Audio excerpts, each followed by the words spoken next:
Olá! Vamos dar continuidade então aos nossos vídeos sobre o MATLAB. Falaremos agora sobre fluxo de dados. Mas por quê? Olha, no nosso dia a dia, nós temos certas rotinas que usam uma sequência de comandos repetidos para a resolução de algum algoritmo. Mas como implementar isso? Melhor, como implementar isso usando o MATLAB? Olha, o MATLAB ele tem alguns comandos de fluxo de dados, por exemplo, o if, o for, o switch, o while. Mas antes de definir melhor cada um, eu sempre recomendo primeiro abrir um arquivo.m para qualquer trabalho que for fazer. Por quê? Olha, na janela de comandos do MATLAB, se você digita Enter sem querer, você terá que digitar todas as linhas de comando que você já digitou de novo. Mas no arquivo.m não, é só salvar e pôr para rodar. Você nunca tem que digitar todo o comando de novo. Sempre vamos começar com clear all e clc. Por quê? Porque eles limpam a janela de comando, eles tiram todas as variáveis e limpam a janela de comando. E aí dá pra gente fazer um programa sem ter a interferência de outro programa ou de alguma variável que estava ali antes. Já vamos salvar aqui com algum nome. Vamos salvar aqui de vídeo 4. Salvamos. Bem, vamos definir melhor como funciona cada um. O if, por exemplo. Como implementar o if? Você implementa o if desta forma. If. Aí coloca a condição, o teste. Entre parênteses, ou não precisa ser entre parênteses. Ele reconhece. Aí na linha de baixo, a gente coloca o comando que a gente quer. O comando de teste verdadeiro. E depois, a gente coloca o else. O else é um complemento do if. E se o comando não for verdadeiro. Se a gente quiser que ele faça alguma outra coisa. Por exemplo, vamos exemplificar que fica melhor de ver. Temos uma variável a igual a 2. Outra variável b igual a 3. Aí eu vou abrir o if. Eu quero se a for menor que b, o que eu vou fazer? Eu vou pegar uma variável c e vou atribuir o valor de a dividido por b nessa variável. Ok? E colocar fim. Pronto. Se a for menor que b, ela vai fazer isso. Vamos digitar aqui a variável c. Por quê? Sem o ponto e vírgula, na janela de comandos ele vai mostrar o valor de c para a gente, que foi calculado. Vamos salvar e vamos rodar. E aí nós vamos no MATLAB e encontramos a variável c igual a 0.6667. E aí voltando no programa nós vemos que sim, era verdadeiro. A menor que b, ela fez essa conta e atribuiu esse valor à variável c. Aí, para utilizar os comandos de fluxo de dados, nós temos os operadores lógicos. Os operadores lógicos mais comuns são o e comercial, que significa e. Nós temos também a barra, que significa ou. Nós temos o til, que significa não. E temos também outros como o igual.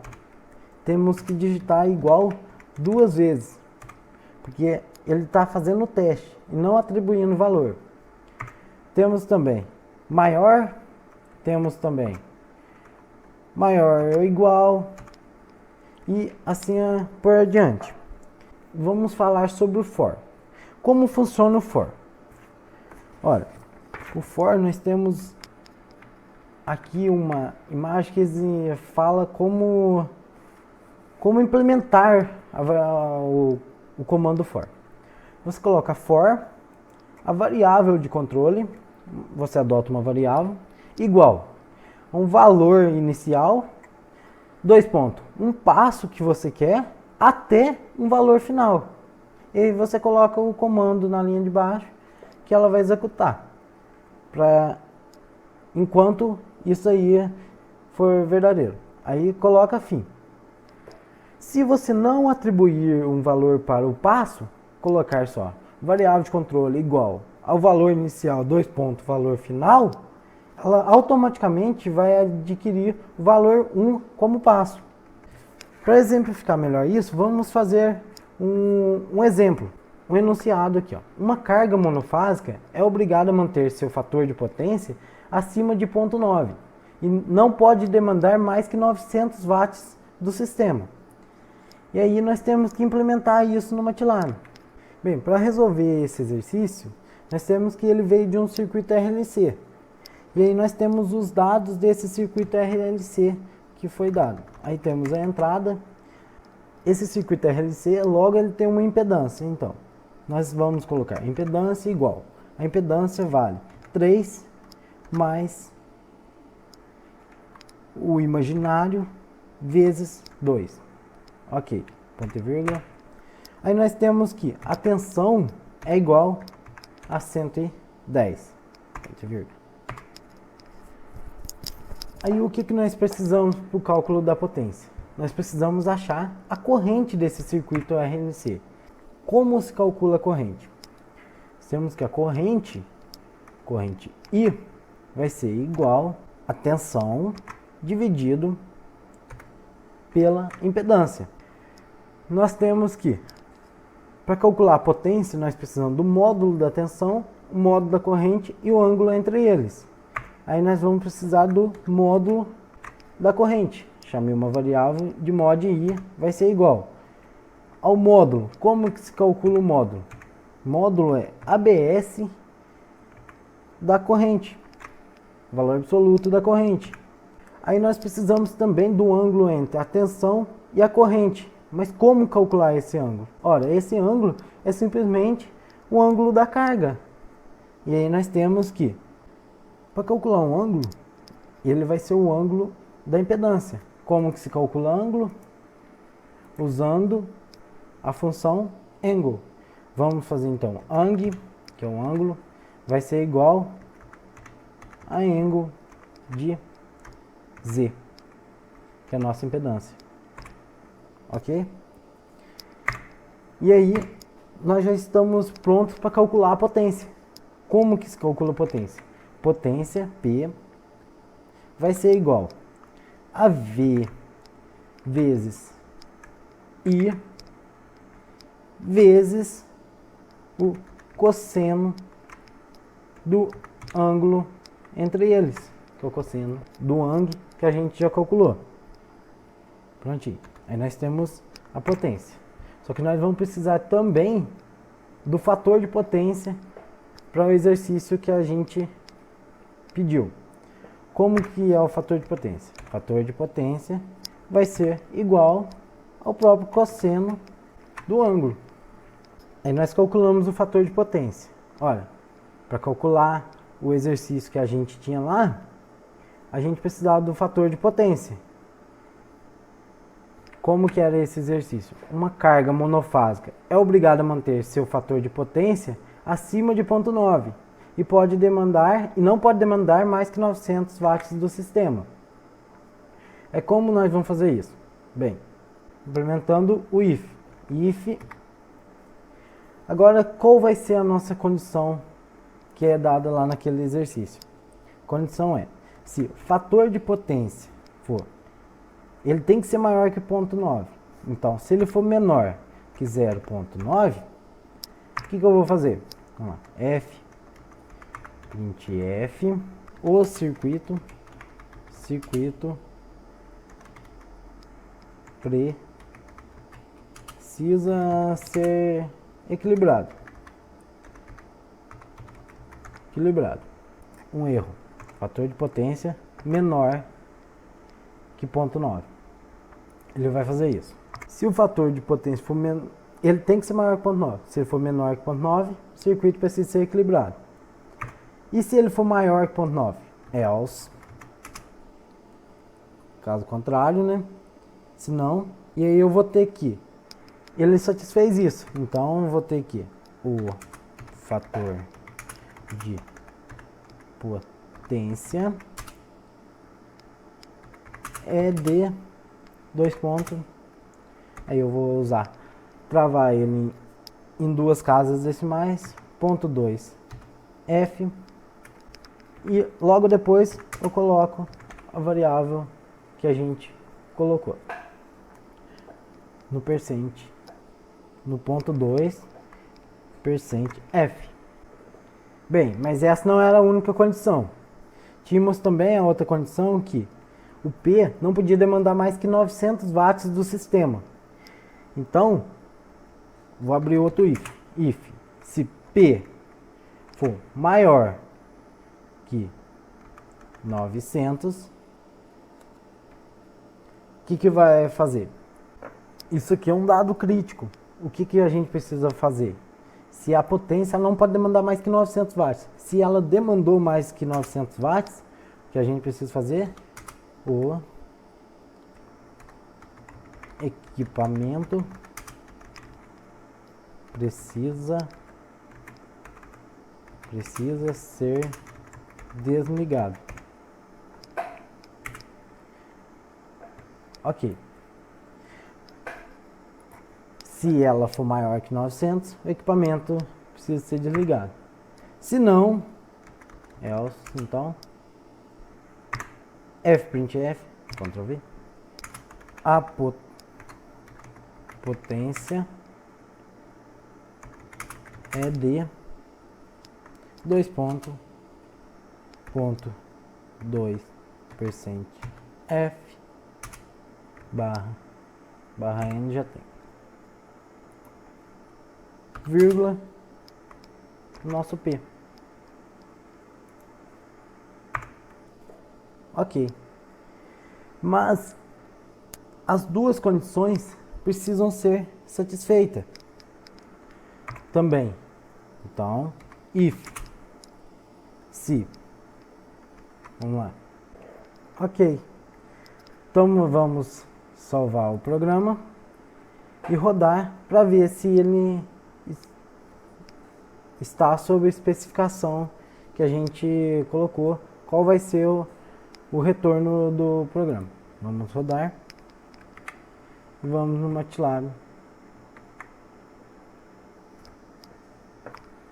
Vamos rodar e vamos no MATLAB para a gente ver. Ok, tá dando um erro na linha 39. Ah, sim. E tá dando erro do end. Por quê? Aqui abriu um if, abriu outro if aqui e só fechou um. Então, nós temos que end, fechar o if. Ok. Salvar o programa e rodar. Vamos no MATLAB para ver. Ele está dando erro no if. Ah, ok. A potência, eu usei P maiúsculo para potência. Vamos salvar e rodar. E o MATLAB nos deu a resposta para esses parâmetros inseridos, que o circuito precisa ser equilibrado, o equipamento precisa ser desligado. O que aconteceu nesse caso? Se o circuito precisa ser equilibrado, o fator de potência então deu menor que 0,9 e o equipamento precisa ser desligado. Então o que aconteceu? Ele teve os dois pontos críticos, aconteceu nesse caso. Ele deu fator de potência menor que 0,9 e a potência ficou maior do que 900. Aí o equipamento precisa ser desligado. Então esse foi um modelo, um exemplo de como a gente pode usar o if e o else. Mas agora vamos fazer então um modelinho para usar também o for. E também tem um comando do MATLAB que é muito importante quando você vai abrir um for, um while. Por quê? É o break. Se você coloca algum parâmetro ali que ele vai entrar num loop, um loop que talvez gaste muito tempo, um loop infinito ali, Então o que você precisa? Você precisa travar esse sistema, esse programa em algum ponto. Vamos definir uma variável A igual a 50. Ok. Agora vamos abrir um for. For, o que eu vou fazer? Eu quero que, vamos dizer assim, ele corra uma variável x. Como que funciona o for mesmo? For, você coloca a variável de controle igual ao valor inicial, 2 pontos, o passo, 2 pontos, valor final, comando e fim. Ok, então vamos lá, x vai ser igual, eu quero que vai de 1 até 1000, e aí eu não vou dar o passo. O que ele vai fazer? Ele vai adotar automaticamente o passo igual a 1. Ele vai de 1 até 1000. Só que, aí quando ele vai fazer isso, ele vai adquirir na variável b o valor de x. Vamos pôr de x mais 1. Ok. Mas, isso pode ser um número muito grande. Eu não quero que ele vá até aí. Eu quero que os 50 primeiros números que são eficazes para mim. O resto não me importa. Então o que eu vou fazer? Vamos abrir um if. Qual é a condição? X tem que ser igual, se x igual a A. X igual a A. Que 2 igual para comparação. O que ele vai fazer? Break. Para parar o comando for. E aí o que eu faço? Digito end para terminar o if e end para terminar o for. Aí então eu quero saber quanto vale então a minha variável b para ver se deu certo. B, sem ponto e vírgula. O que ele vai fazer? Ele vai me jogar no comando Windows o valor de b. Então vamos salvar esse programa para poder rodar. Vamos no MATLAB. Ele me deu b igual a 51. O que ele fez? No for, ele foi de x, de 1 até 1000 ele ia. Mas quando o x adquiriu o valor de a, ele parou o for. Ele interrompe o comando for. E aí ele me dá simplesmente o valor de b. Ele não fez mais o x igual a 51, 52, 53, até 1000. Ele parou nesse valor. Isso é muito útil porque senão você faz um programa e ele fica em um loop infinito ali e o seu computador trava. Então é bom dar um limite para ele atuar. Temos também, além desses comandos, do if e do for, temos o comando while. O que consiste o while? O while é parecido com o for, porque ele também é uma iteração. Só que se difere do for porque ele tem uma condição que ele vai operar, vai fazer a iteração, enquanto essa condição for verdadeira. A hora que ela deixar de ser verdadeira, o que vai acontecer? Ele vai sair da iteração e te dar um valor. Vamos por exemplo, vamos definir uma variável a igual a 1. Tá. Vamos fazer uma b igual a 15. Ok. E aí, vamos chamar o comando. Se A o menor for menor que B, o que ele vai fazer? Essa condição, A menor que B, vai ser a condição do while. Ele vai fazer o quê? A vai ser igual ao A que tinha antes, mais 1. B vai ser igual ao B que tinha antes, menos 1. Então, enquanto essa opção aqui for verdadeira, ele vai realizar esse comando. Temos que tomar cuidado porque aqui eu pus que A é igual a A mais 1. O A era o valor antigo, então temos que já ter definido o valor das variáveis antes. ok? Aí eu também quero que no final, depois de tudo, ele me dê quantas vezes ele realizou esse comando. Eu vou salvar e vou pôr para rodar. Eu venho no MATLAB, o que ele deu? O A valia 1 e o B 15. Aí nesse caso o A vai valer 2, depois o B 14, A3, que o A é A mais 1, B é o B que tinha antes, menos 1. E até o A igual a 8, B igual a 8. Logo depois ia vir o quê? A igual a 9 e B igual a 7. Só que esse fato não é mais verdadeiro. O A não é mais menor que B. Então ele para o comando. Temos também o outro comando, que é o switch case, na verdade. Que ele consiste em que? Ele é muito parecido com o else if, que você dá várias condições, dependendo da condição, ele exerce alguma operação. Aí eu tenho um dado aqui que eu criei, só para exemplificar mesmo como funciona o switch case. Ele é, como eu falei, é muito parecido com o if else, e ele permite uma opção dependendo entre várias, dependendo do resultado de uma variável ou de uma expressão. Então esse é bom porque se uma variável tiver vários valores, é muito melhor você fazer o switch case do que fazer o else if para várias vezes lá, colocar end várias vezes. Aí, como ficaria a estrutura?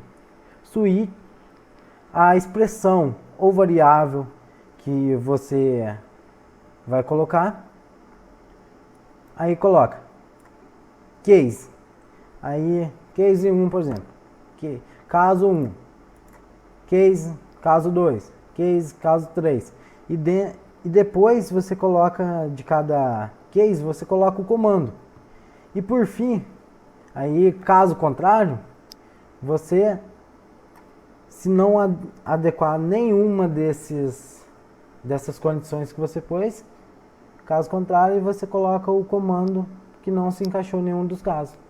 Enfim. Aí tem um exemplo aqui, até bobinho, mas que exemplifica muito bem. Por exemplo, aqui, eu coloquei assim, ó, uma propriedade. Eu vou receber, então, input. Digite, eu vou receber do cara que tá usando o meu programa. Então, vamos lá. Digite V se deseja calcular tensão, R se deseja calcular resistência e I se deseja calcular a corrente. Bem, aqui você vai entrar com uma letra, então o S aqui vai ser entre aspas simples, só é para dizer para a gente, informação vai ser uma incógnita da lei de Ohm que vai pedir para poder calcular, e o S do input significa que a entrada será lida como uma string de texto, será uma string e vai adotar essa texto na variável propriedade. Aí vai ter que o switch propriedade vai ser case V. Caso digite V, o que ele vai fazer? Ele vai calcular a tensão do circuito simples. E se para calcular a tensão, você precisa do quê? Da resistência e da corrente. Então, R igual input entre com o valor da resistência. Aí o valor que a pessoa digitar será atribuído à variável R. E o valor entre com o valor da corrente vai ser mostrado na tela. Aí o valor que for digitado para a corrente será atribuído à variável I.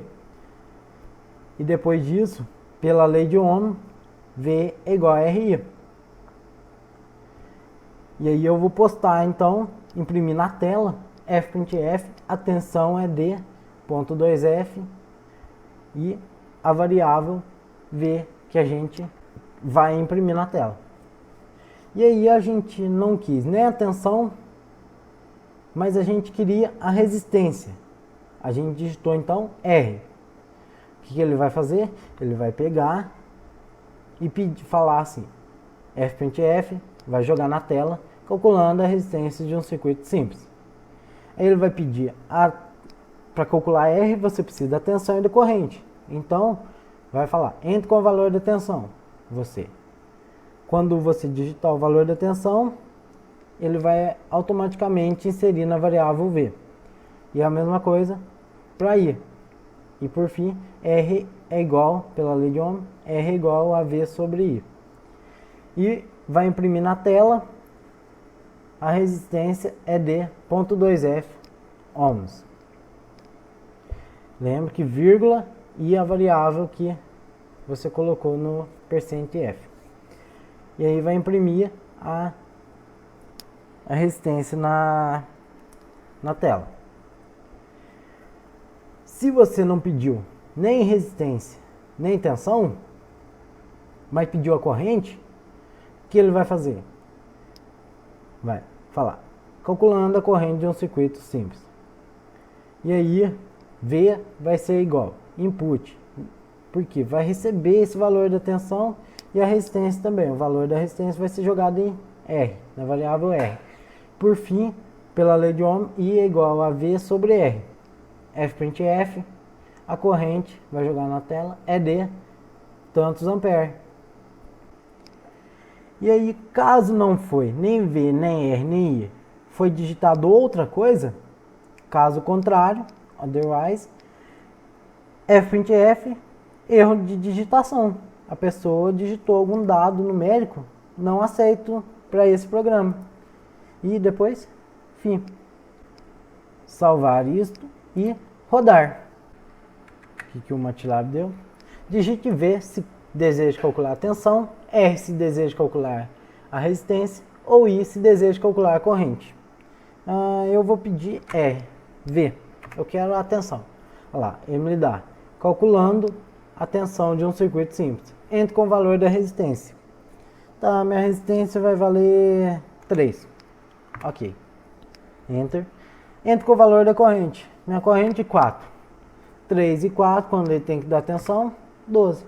A tensão é igual a 12 volts. Vamos digitar agora alguma coisa que o programa não aceita. Eu vou digitar tanto que eu digitei T. O que ele me deu? Erro de digitação. Programinha. Muito eficaz usar o switch case nesse caso, porque tem vários comandos que para você fazer no else if seria muito mais difícil. Esse foi um exemplo bem simples de como usar o switch case. Espero que tenha ficado claro para todo mundo. E aí nós acabamos a aula por aqui. E a próxima aula vai ser sobre o inline, sobre o function. Obrigado.